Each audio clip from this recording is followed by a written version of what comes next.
Okay, so in the previous class we were discussing about the gobar gas or biogas plant rather. Biogas जो है it's a use in which the microbes are used for energy production, है ना. Biogas जो है वो एक तरीका in which microbes are used for energy production.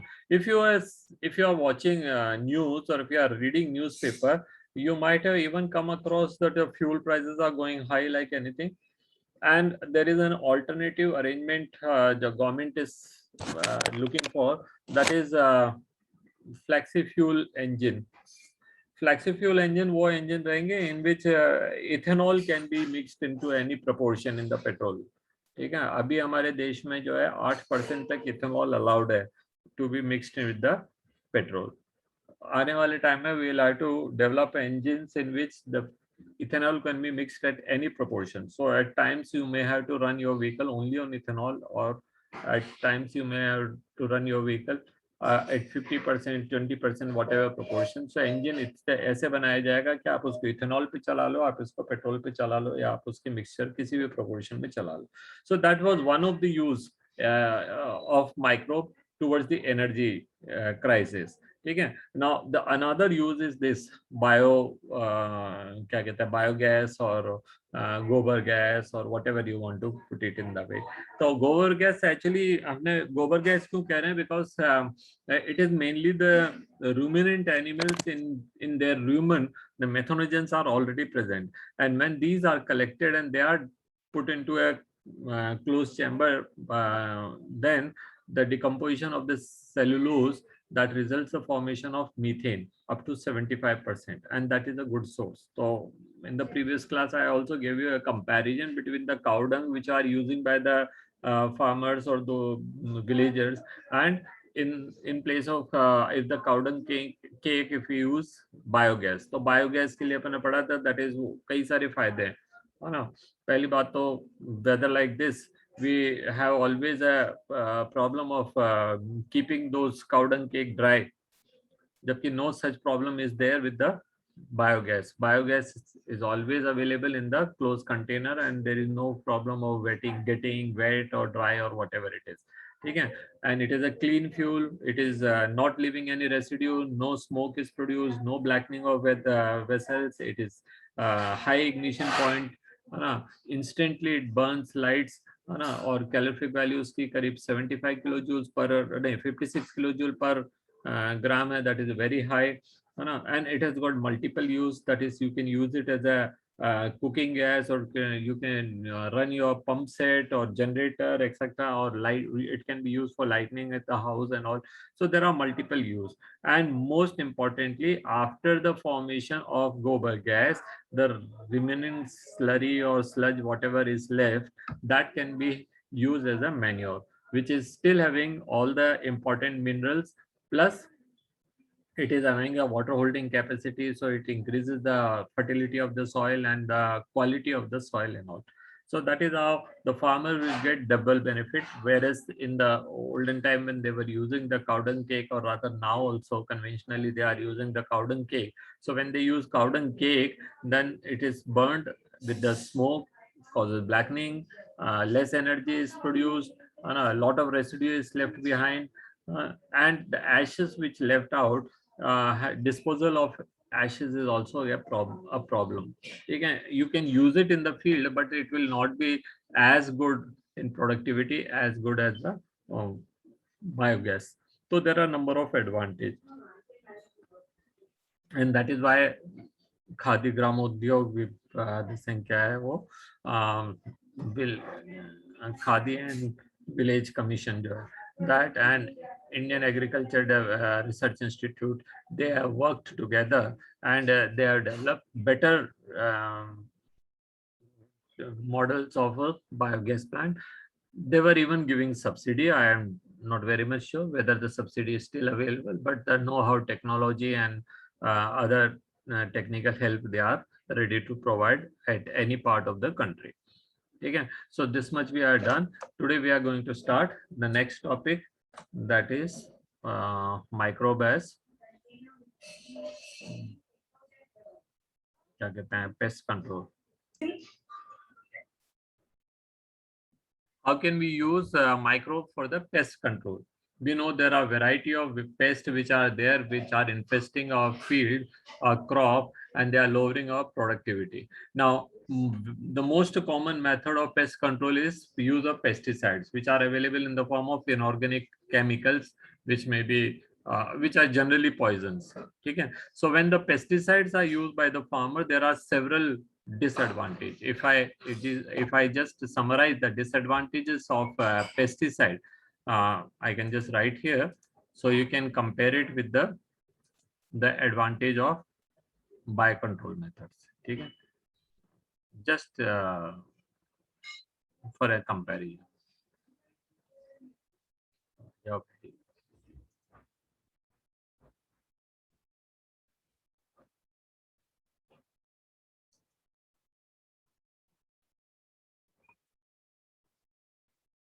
Okay. Disadvantage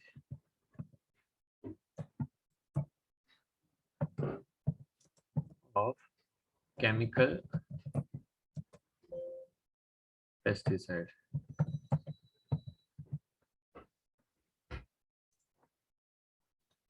क्या क्या है देखिए, पहली बात तो एक्सपेंसिव है, पैसा तो देना ही पड़ेगा, ठीक है। दूसरी बात, causes adverse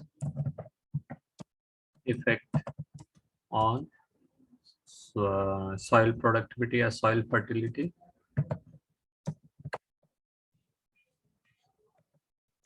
By killing microbes present in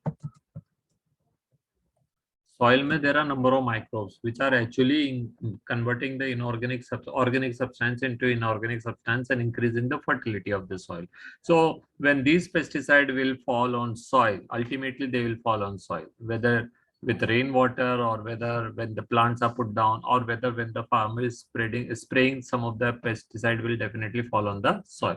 So they will be killing the microbes. Third, okay, third क्या है, when the pesticides are washed away with rainwater to the nearby water bodies, they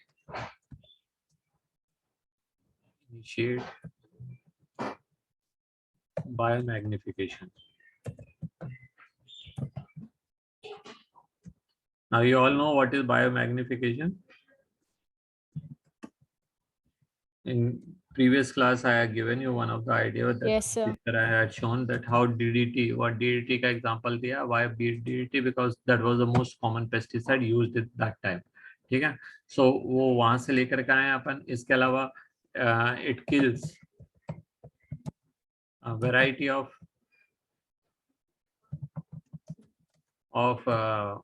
insects, friendly or harmful. ठीक है, वो कहीं differentiate नहीं कर सकता without differentiating between good and bad pest मतलब इंसेक्ट्स. वो और यही कारण है, आप ये see when we were small, मान लीजिए 20-30 साल पुरानी बात होगी. 30 साल पहले जब हम छोटे थे तो हमको बहुत सारे बटरफ्लाईज दिखती थी, है ना. This rainy season we used to see variety of insects, variety of butterflies, but variety of moth and all. Now there are no insect left, neither good nor bad. मच्छरों के अलावा कोई कीड़ा नहीं दिखता. हम लोग छोटे थे when we used to study, if I still remember when I was in hostel and we used to study, so many, like just tubelight was just above us and so many type of insects used to fall and we are all the time just chasing those insects. आज आप आराम से बैठ सकते हो, आपको घर में कोई इंसेक्ट नहीं काट रहा, neither good nor bad. ठीक है, जरूरी नहीं है वो काटते ही थे हमेशा. ठीक है, no butterflies, even what do you call, honeybees are limited now. Most of them are cultured one artificially.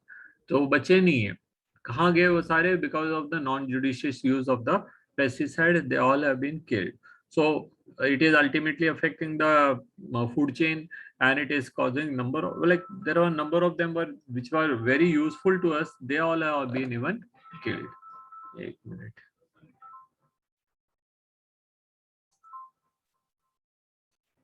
हाँ, sorry, Chalna. So I said that is biomagnification is, and again is a very important harm which we have seen, and then non-judicious use of the pesticide killed so many different type of pests. ठीक है?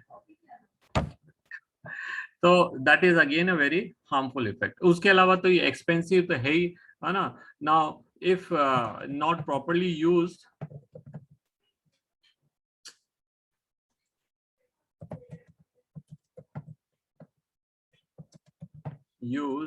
it used to be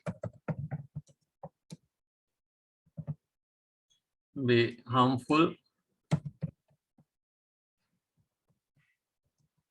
to the user,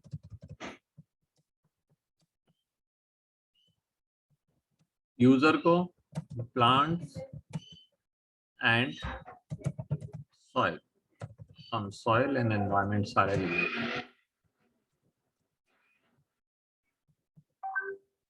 ना इस चीज को मैं थोड़ा सा elaborate कर देता हूँ. देखिए हमारे देश का किसान जो है ना, वो कोई इतना ज्यादा लिटरेट नहीं है. He is not a very much educated. So for everything, भाई हम जैसे लोग ही मतलब when we are buying any medicine or we are buying anything from the market, आप आप चाय पत्ती ले लो, आप बटर ले लो, आप चॉकलेट ले लो, कौन उन पे एक्सपायरी डेट देखता है? कौन देखता है ना? और if you buy paint from the market, where we read that what is the method of using paint. हमने पेंट लाया, पेंटर को दे दिया, पेंटर ने उठाया, वही उसने कोई तरीका जो उसका आता है वो तरीका यूज कर लिया. हम टाइल्स लेकर का है, टाइल्स के पैकेट के ऊपर कुछ अलग ही इंस्ट्रक्शन लिख रहा है, वो जो लगा रहा है उसका बिल्कुल अलग इंस्ट्रक्शन है. I told that tiles person, अरे भाई तुम ये क्या कर रहे हो? उसके अंदर तो कहीं लिखा ही नहीं है कि इसको पानी में सोक करना है. तुमने नहीं भाई साहब, ऐसे ही करना है.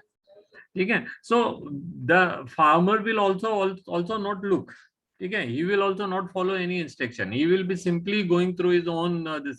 तो उसमें लिखा होगा कि भाई कितना परसेंट सॉल्यूशन बनाना है, कितना कैसे मिक्स करना है, वो कुछ नहीं करते हैं. वो मतलब ये पॉइंट आपको लिखने की बात नहीं है, ये just understanding, you have to just understand. उसने एक बकेट लिया, उसके अंदर अपनी मर्जी से अपनी कितना पानी लेना है ले लिया, कितना उसको बॉटल डालना है डाल दिया, पेस्टिसाइड हाथ से मिला लिया, छिड़कने चला गया, कोई मास्क नहीं लगाया, कोई उसको पता नहीं है कि कौन से दिन में स्प्रे करना है, कहाँ पे स्प्रे करना है ना? May be just before rain, कल बारिश आनी है, वो वेदर फोरकास्ट कह रहा है कि 2-3 दिन लगातार बारिश होगी, और वो आज जाकर के उसको छिड़क के आ जाए, क्या फायदा होगा? कल बारिश के साथ सारा पेस्टिसाइड निकल करके तालाबों में जाएगा, बायोमैग्निफिकेशन करेगा, है, सॉइल में जाएगा, सॉइल माइक्रोब्स मारेगा, और उसको कोई फर्क नहीं पड़ने वाला. प्लांट्स जो पेस्ट हैं वो वैसे के वैसे रहेंगे, because there is no more pesticide left in the field.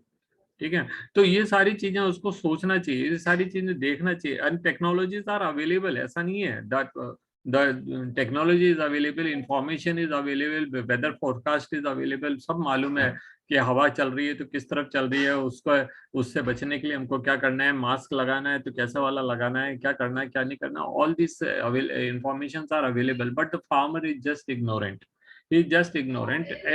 और वो कोई फार्मर अकेले की बात नहीं. मैंने आपसे कहा कि हमारे देश के अंदर अमूमन हम सभी इग्नोरेंट है, इंक्लूडिंग वी टीचर जो हाईली इंटेलेक्चुअल अपने आप को कहते हैं, पढ़ना लिखना आता है, सब कुछ आता है, लेकिन फिर भी हम भी वही तरीके अपनाते हैं जो कि गलत है. Number of time we are using those methods which are wrong. ठीक है? तो ऐसा ही होता है. मे इट बी यूजिंग क्या कहते हैं, एटीएम से पैसा निकालना हो, मे बी किसी अकाउंट में पैसा ट्रांसफर करना हो, मे बी कोई गूगल फॉर्म यूज करना हो, हर जगह पे जो है we are always using our own this thing. हम सोचते हैं कि मैं ही सही हूँ, जबकि अक्सर जो है उसमें गलतियां होती है. तो यहाँ जब फार्मर लेवल पे होता है तो उसके परिणाम बहुत भयंकर होते हैं, because He don't know that what percentage of the pesticide has to be mixed, what solvent is to be used, whether it is water, whether it is kerosene, whether it is something else, वो उसको कुछ ध्यान नहीं है, ठीक है। कितने किस दिन में छिड़कना है, कितनी बार छिड़कना है, क्या उसकी फ्रीक्वेंसी लेनी चाहिए, कितना उसके बीच में डिफरेंस रहना चाहिए, वेदर सनी डे पे लाना है या वेदरी डे पे मतलब रेनी डे पे उसको स्प्रिंकल करना है, फ्लावर पे करना है, नहीं करना है, कुछ नहीं पता है, बस अपना मर्जी का उसने कर दिया। दुकानदार भी यही होते हैं, वो चाहते हैं कि हाँ भाई उसमें लिखा होगा जैसे 1 हेक्टर के ऊपर 1 बॉटल जो है दे कैन यूज 300 ml। दुकानदार भी ये सोचेगा कि यार ज्यादा ज्यादा बिकेगा तो मतलब मेरे को ज्यादा प्रॉफिट होगा, तो वो जो है उसको 1 हेक्टर में 1 बॉटल की जगह 2 बॉटल सजेस्ट करेगा। एंड वी नो दैट जब when your solution which you are spraying is concentrated solution, it may lead to the exosmosis and the leaves may curl and they may die। अगर वो पतला solution होगा तो उसका कुछ अलग असर होगा, ठीक है। तो all these things has to be मतलब वेरी मच रिसर्च करने के बाद प्रोडक्ट्स आते हैं बाजार में, लेकिन हम उनको ऐसे ही यूज करते हैं। नॉट ओनली दिस, आप अपने घरों के अंदर वाले हम कौन से वो गुड नाइट को और ये जो जितने वो वेपराइजर आ रहे हैं या जितनी चीजें आ रही है, हम कौन सा उसको ढंग से यूज कर रहे हैं। सो मच सो डिओड्रेंट पे लिखा रहता है कि कम से कम 1.5 फीट दूर रख करके स्प्रे करना है। And when you are spraying you should not inhale because this is not a thing to be inhaled. Who bothers children are, वो उनको इतना अच्छा लगता है जितना वो खुशबू उनके ऊपर गिर रही है, and they are least bothered कि मतलब ये इनहेल करेंगे हम, हमारे लंग्स में जाएंगे एरोसोल, तो उसका क्या फर्क होगा। तो ये कुछ चीजें हैं जो वन मस्ट अंडरस्टैंड।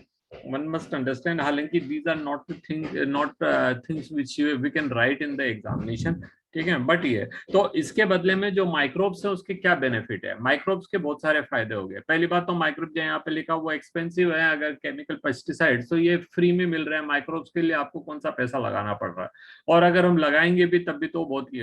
दूसरा क्या है, ये where is the inorganic pesticides which are available in the market, they are causing adverse effect in killing the soil pest, है ना। सॉइल में मिलने वाले माइक्रोब्स अगर को वो मार रहे हैं, सॉइल की फर्टिलिटी कमजोर कर रहे होंगे। whereas these microbes may be user friendly, they may be friendly to the environment, they may be friendly to the soil, they may be not causing any adverse effect to the soil, क्या कहते हैं, microbes which are forming soil, ठीक है। इनका जो इस तरह के हमको पेस्टिसाइड यूज करने चाहिए जो कि मतलब बड़ी जल्दी से डिकम्पोज हो जाए, so that they may not have any adverse effect on the ecosystem, है ना, स्पेशली द फूड चेन। पर यहाँ तो क्या हम देख रहे हैं, वो पेस्टिसाइड जो है वो इनऑर्गेनिक है और वो ऐसा डिकम्पोज नहीं हो रहा है, and they will B washed away with the rain water. तो जब हम ये माइक्रोब्स की बात कर रहे हैं, ये वेरी सेलेक्टिव है, they are narrow spectrum, they are killing only a certain category of organism and not affecting others, ठीक है। सो उससे क्या है कि हम अपने सॉइल और अपने दूसरे प्लांट और हमारे जो दूसरे जितने भी क्या कहते हैं इंसेक्ट्स एंड ऑल है उनको सबको बचा पाएंगे। तो ये भी हमारा एम है यहाँ पे, ठीक है।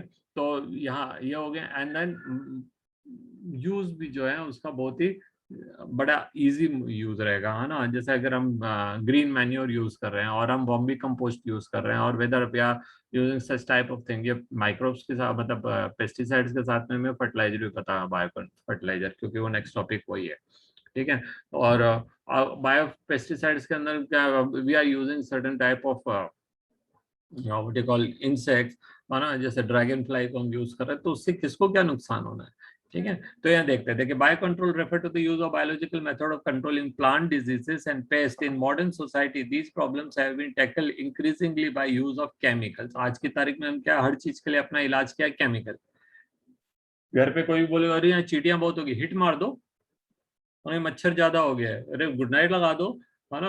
और कुछ भी होता है मतलब हम फट से जो है हमारे दिमाग में एक ही हम कहीं नहीं सोच रहे कि इसका कहाँ कहाँ पे एडवर्स इफेक्ट हो सकता है। We never think, we are never thinking, we are never bothered only, ठीक है। तो हम केमिकल के ऊपर इतने डिपेंडेंट हो गए हैं कि we are not at all thinking कि भाई उसका एनवायरनमेंट पे क्या असर होगा, उसका फूड चेन पे क्या असर होगा, उसका पर्टिकुलर ऑर्गेनिज्म पे क्या, और अल्टीमेटली हम पे क्या असर होगा। वी आर लीस्ट बॉदर्ड, ठीक है। By use of the insecticide and pesticide, these chemicals are toxic and extremely harmful to the human being and to the animals alike. They have been polluting the environment, soil, ground, water, सबको कर रहे हैं, ठीक है। Fruits and vegetable पे भी अगर मान लीजिए एप्पल आ गया और उस टाइम कीड़े लग गए, अब फार्मर आएगा वो अपना पेस्टिसाइड बनाएगा and he will sprinkle on all the fruits, ठीक है, इंक्लूडिंग फ्लावर्स, ठीक है ना, he can not be very selective कि जहाँ फ्रूट दिख रहा होगा उसी पे डालेगा, तो ये तो छिड़क रहा है. Now some are falling onto the flower. Those flower will sooner or later they will change into fruit. The pesticides are gone inside. There are pesticide which are on the surface of the fruits. And हम जानते ही हैं, अभी तो ये पहले ही आपको बता चुका हूँ कि कितने परसेंट, अगर आप just go on just stand in front of a fruit क्या कहते हैं शॉप, जिस जो क्या कहता है ठेला है उसके सामने खड़े हो जाओ, एक कार्ट के सामने, एंड दिन भर में सिर्फ ये रिकॉर्ड कर लो कि कितने लोग जो है फ्रूट्स वहां से खरीद के धोके खाते हैं. So you will find that what are the percent, and वो तो आपको ठेले पे खड़े हुए खाते हुए देखे. There are how many of them are taking the this fruits at home and washing. ठीक है, सो ये बहुत कॉमन चीजें नहीं है. आप मान के चलिए कि 50% people are not washing fruits and vegetable, they are simply using it directly. ठीक है, तो वो पेस्टिसाइड जो उसके ऊपर गिरा वो अल्टीमेटली हमारी बॉडी के अंदर जाएगा ना. सो ये भी तो चीजें हैं ना, one has to think about all this thing. तो these chemicals are toxic and extremely harmful to the human being and animal alike and have been polluting the environment, soil, water and ground. Fruits and vegetables and crop plants, our soil is also polluted through the use of these weedicides which are used to remove. ना जब हम pesticide कह रहे हैं तो उसका spectrum बहुत बड़ा है. उसके अंदर इंसेक्टिसाइड भी आ रहे हैं, उसके अंदर फंगीसाइड भी आ रहे हैं, उसके अंदर बैक्टीरिया मारने के लिए भी आ रहे हैं, और उसके अंदर क्या कहते हैं वीड्स मारने वाले केमिकल्स भी आ रहे हैं. So there are number of different type of and general pesticides are also we are using, जिसके multiple scopes है. So वो सबके सभी ultimately soil को और microbes को, इनको दूसरों को नुकसान करे. तो इसकी जगह क्या करें हम? What is the solution? तो solution क्या है? Bio control of pest and diseases. Bio control क्या है? Bio control can be in the form of insects. There are some other insects जो दूसरों को control कर लेते हैं. There are some kind of birds. You might have seen the birds which are eating other insects. ठीक है, आपने देखा होगा कुछ इंसेक्ट, कुछ बर्ड्स होती हैं वो ग्रास होपर को, कुछ होते हैं जो किसी वर्म्स को, कुछ होती हैं जो किसी तरह के इंसेक्ट्स को या कीड़ों को खाना पसंद करती हैं. तो they will be ultimately saving our crop by the attack of these insect and worms and all. ठीक है, तो ये हम यूज कर सकते हैं, और वो बर्ड्स डायरेक्टली हमारे फील्ड को कोई नुकसान नहीं कर रहे.